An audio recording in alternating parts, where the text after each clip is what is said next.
Being given homework assignments at the end of your therapy sessions can help you better incorporate the life skills you're working on into your life by allowing you to practice the skills throughout the week rather than waiting once a week to discuss them. With that said, I decided that I'm going to share the different homework assignments that I'm given because I feel like this might help other people. But before I get into the homework assignment that I'm going to discuss today, I would like to introduce myself. My name is Janelle's. I created this YouTube channel to share my personal journey towards trauma healing in a completely transparent way. It is my goal with this channel to enable myself and others to live a life filled with joy, trust, and fulfillment. If you would like to join me with this goal, please subscribe to my channel.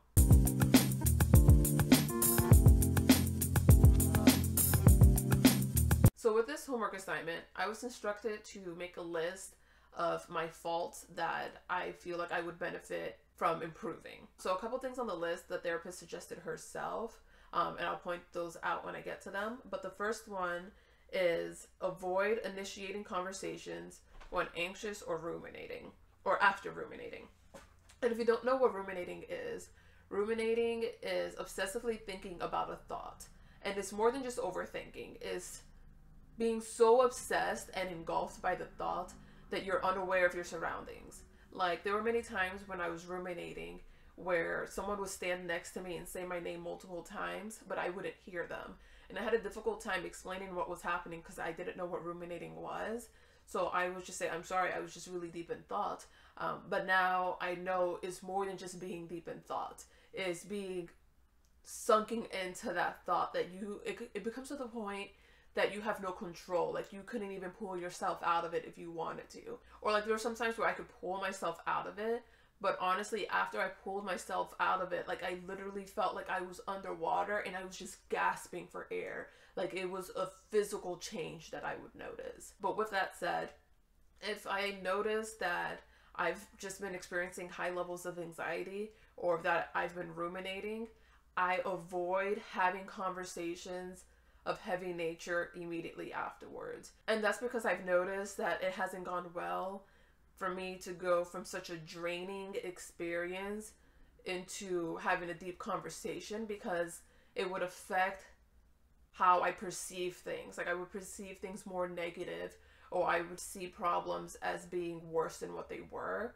So now I allow myself time to kind of recover and balance myself so I can be more realistic with my approach and how I feel about things. Like, my emotions aren't exaggerated, or I don't feel I'm making a big thing out of something that I really don't feel that bothered by. Now, the next three things on the list, the therapist actually suggested herself, and I wrote what she said down verbatim. It's high expectation of others, insisting others function like me, and judgment out the ass, which I thought was a funny phrasing, but to be honest, it was really true. And with this one, she noticed that when I was talking about my frustrations with people, I would use the word should a lot. Like, they should have done this, and so on. And with this, the way that she really helped me was she encouraged me to think of my relationships as a dartboard. Like, the bullseye would be the people who are more intimately connected with me, like my closest friends and family. And with this, she said most people usually have 2 to 3 people in their center group because it is the most intimate. And then as you move out on the rings of the dartboard, it becomes less intimate relationships, but more people could fall into that group. And she also noticed that whenever I would notice that someone wouldn't fall into my center group, or if they wouldn't fall into my dartboard at all, rather than accepting that's who they are and that they're not meant to be in my center group, or maybe they're not meant to be in my dartboard at all, I would try to change them so like that they would fit into at least one of their rings.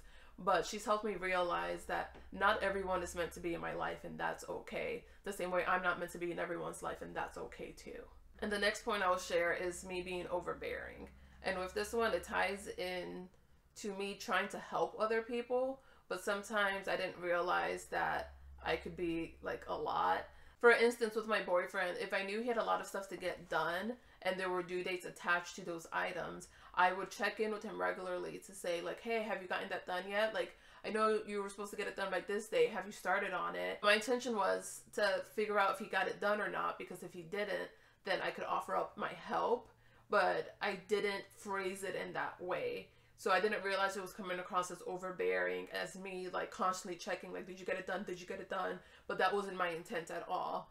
So now I reframe how I ask if he got things done. Like, I'll say, hey, is there, like, I know you had this to do by this date. Do you need any help getting that done? Rather than just asking, did you get it done? So that's one example of how I've been working on that overbearing trait. And the last thing on the list is bad temper. I would become very impatient of others. Actually, this ties into the 3 things that the therapist suggested, of high expectations of others, insisting others function like me, and judgment out the ass. Like, if people would like try to solve a problem, but like their logic didn't make sense to me, or if they would explain the situation and I would think like, why would you have done it that way? Like, I would think I wouldn't have done it that way. I would get really impatient with them.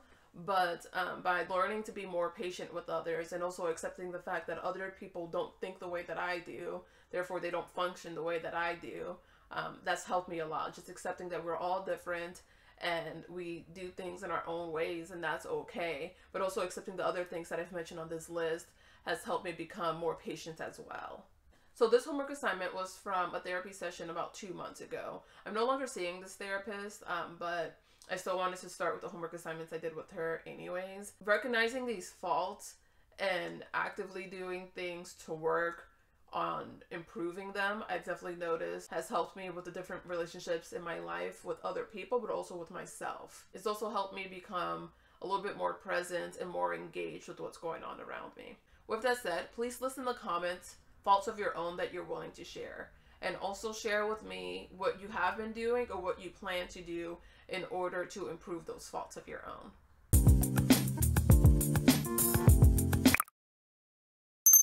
Thank you so much for watching my video. If you would like to further support my content, please go to patreon.com/yourfriendjanellis to become a member of my Patreon. As you may know, Patreon is a way for fans to support the content that they love on a monthly basis.